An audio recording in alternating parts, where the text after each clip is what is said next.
In today's video, I want to tell you guys our 1 year worth of experience of using Starlink across 5 countries and what to expect going forward if you're internationally traveling with your Starlink.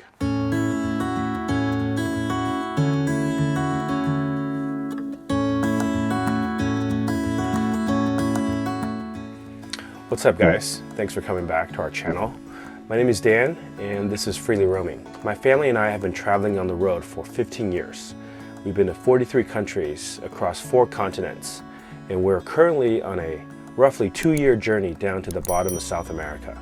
About a year ago, we signed up for Starlink, and it was a game changer for us, just like it has been for a lot of people who has traveled to a lot of remote places. Although in this last year though, a lot has changed. And today I want to kind of give you guys these last 1 year worth of experience that we've had with our Starlink.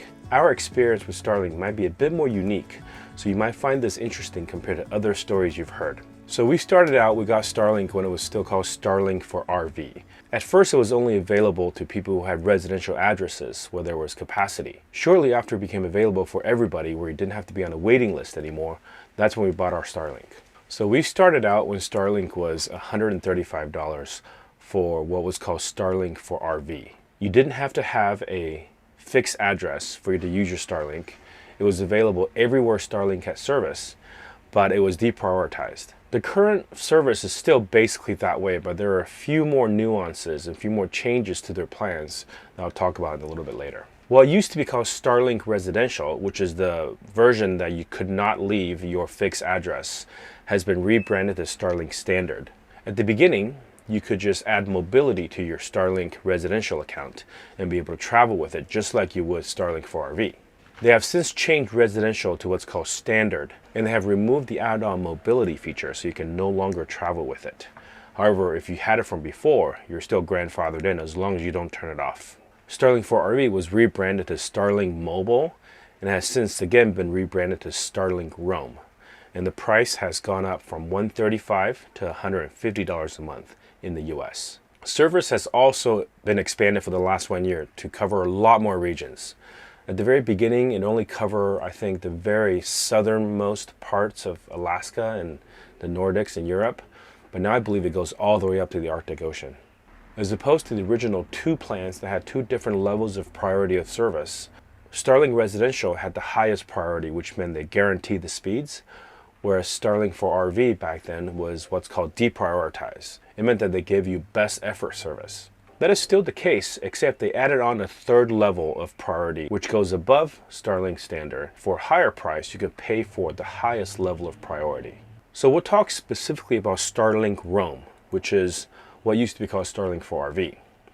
That price has, like I said, has gone up to $150 in the US. But note that Starlink has actually variable pricing depending on what country you buy it from. There was some question about this mobile version of Starlink and whether or not you could travel with it outside of the country. And the general consensus was that you could travel with it anywhere you wanted as long as Starlink was in service. However, Starlink is enforcing a bit more of their regional rules based on where you bought it from.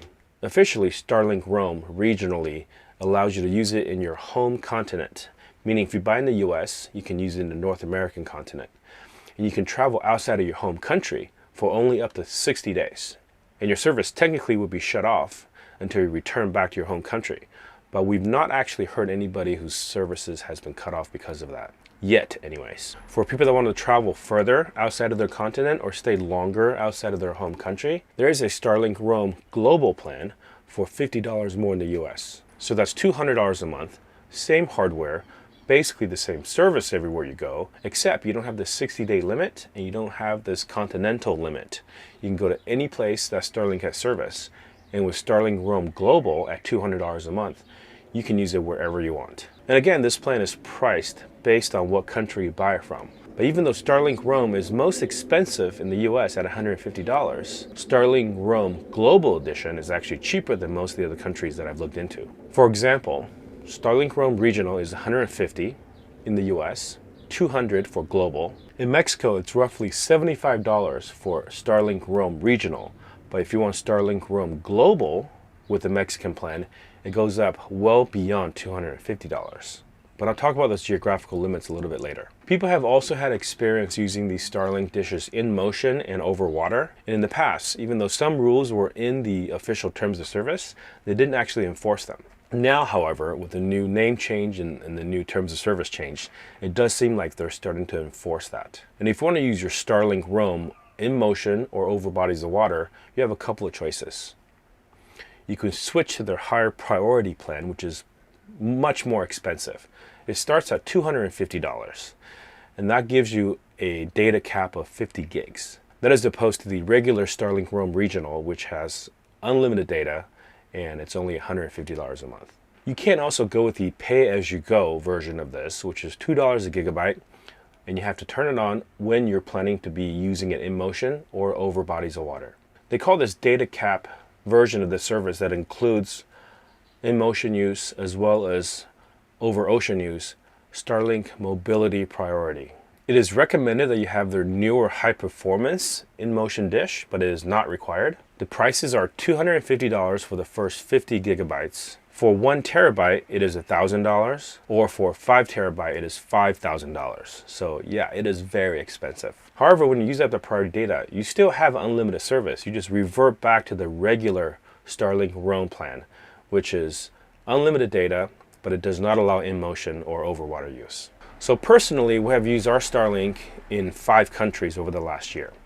We started out in the US, which had the regular, what's currently called Starlink Roam Regional plan. We used it in US, Canada, no problems at all. And we used it for a little bit in Mexico until we realized that you can actually buy a Starlink plan for Mexico, and it's much cheaper with the exact same hardware. So when we were down in Baja, Mexico, we sold our old Starlink to another traveler who was coming back to the US. And we ordered a new dish, which was a little bit less expensive. And the monthly plan there is only $75 a month, depending on the exchange rate. It's 1,350 Mexican pesos. So the exchange rate has been changing a bit with the Mexican pesos gaining a bit of ground. So we started out at probably closer to $70 a month, and now it's creeping up towards $80.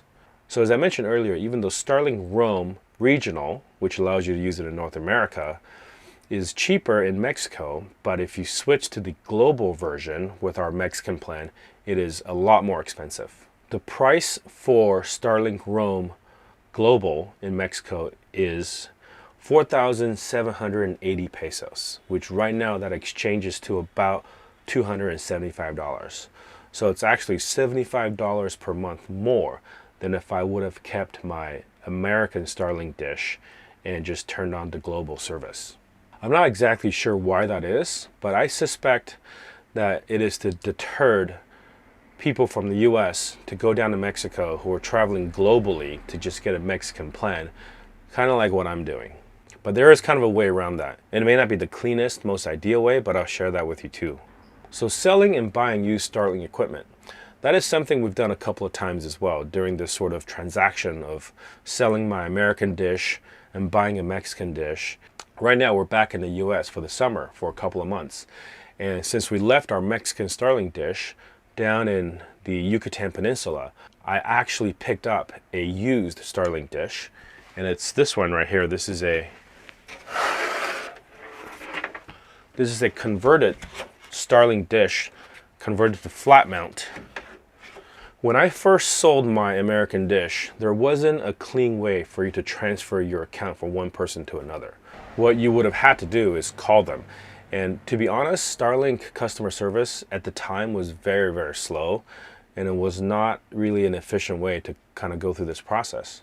So really all I did is I transferred my account over to this new owner's credit card using her email, her phone number, but it was still the same account. All we did was we deleted my information off of the account and added her in. And that was sort of how we handled that transition. Starlink has since, however, come up with a much cleaner way of transferring equipment from one person to another. And I experienced that when I bought this dish just recently. So how the current method works goes as follows. With every Starlink dish, there is a serial number that is used to register with a person's account. When you buy a brand new Starlink dish from SpaceX, that account is associated with your email right from the get-go. So when you receive that dish and you go sign up for that account with that email address, your Starlink dish is already associated with your account that you're creating. And now when you buy somebody's used dish, there's a couple things that you have to do. First of all, the previous owner has to reset the hardware to its factory settings using the Starlink app. And second, they have to delete it from their account by deactivating it so it is no longer associated with their account. And that essentially makes that piece of hardware a brand new Starlink serial number that you can start up with using a new account. So now when you go to buy Starlink from the website, instead of choosing the hardware you want to buy, there's a field for you to enter the serial number in. And I believe they all start with the letters KIT, which stands for, I'm guessing, Starlink Satellite Dish Kit. And by entering that number into that field, it will automatically tell you whether or not this kit number is eligible to be on a new account or not, or if it's already associated with another one. So once you've done that, you can sign up for your new account without buying a new dish, and you won't be charged for new hardware. And when you sign up, you get to choose what plan you want to be on. So when I bought this dish, this is our second dish, we're going to be on the global roam plan, which is $200 a month. However, we're not going to switch that on until we actually need it. This is sort of an insurance dish for us that we're going to keep around, that we can turn on as necessary, but keep it on pause pretty much most of the time. But the nice thing about it is that we're back in the US for the next couple of months. We're going to be able to use it since we didn't bring our other dish back from Mexico. One thing that I learned when I activated this dish is that you still have to enter an address of where your service is going to be, even though this is Starlink Roam and it's supposed to work all over the world wherever there is service. But that is just for your initial activation. I noticed this because when I bought it from the previous owner, we were about 150 miles away from the address that I'm currently at. And when I tried to activate it while I was there, it would not allow me to. And the second I came back within this zone, within this service address, I was able to activate it. So now I'm on Starlink Roam Regional with this dish, and I can pause it whenever I want, and I can go in there and switch it to Starlink Roam Global when I'm ready for that. What I'm really keen in finding out is whether or not I can change a Starlink dish from one country's service to another country. For example, what I want to do is when we start traveling south and we leave Mexico, there won't be any official Starlink service until we get to Colombia. But we have been in Guatemala and Belize where Starlink isn't officially available, but it works just fine. When I get to Colombia, however, my plan is to be able to switch my Mexican Starlink to a Colombia address. And the way to be able to do that is you essentially want to sell this dish to yourself as a piece of used equipment.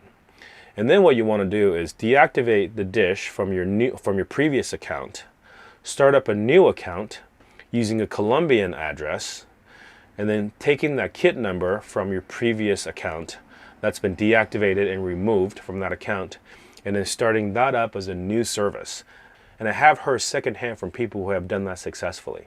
But since I do have first-hand experience transferring used equipment from one account to another, I feel like the process will probably be the same. If you guys want to find out how that goes, stick around. In a few months when we cross into Colombia, we will let you know exactly how that went. If you want to travel like we do, internationally with Starlink, and you want your Starlink to work everywhere you go without service interruptions, there's basically a couple of ways. I'm going to be trying both of those ways in the near future. The first and easiest way, which also happens to be the most expensive way, is to just sign up for Starlink Roam Global. That again, in the US is $200 a month. And you're supposed to be able to use Starlink Roam Global wherever you are, anywhere in the world that Starlink has service available. But of course, that's not for in-motion or over-ocean use. And the second way is the one where you have to jump through some hoops, which is using Starlink Roam Regional by changing your country as you move. Because our Starlink Roam Regional plan is based in Mexico, after 60 days of leaving Mexico, there's a chance that our service will be interrupted. At that point, my option is to switch my plan to Starlink Roam Global and use that until I get to a country where I can re-register my account in that local country. So that means you have to kind of self-manage this location process. Everywhere you go, you have to know that you have to be on the continent where your account is based.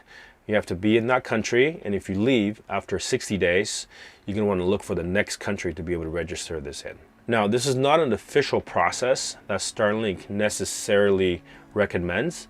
This is just something that I'm going to try. But I would tell you, so far in this last year though, having used Starlink in 5 countries, we have not had any problems whatsoever. And it's been really a godsend for the way that we travel. homeschool, and work. So that's it. That's our experience over the last year using Starlink. And a lot has changed, and I suspect a lot more is going to change. If there's one thing we know with Starlink is that their plans and their services are always changing.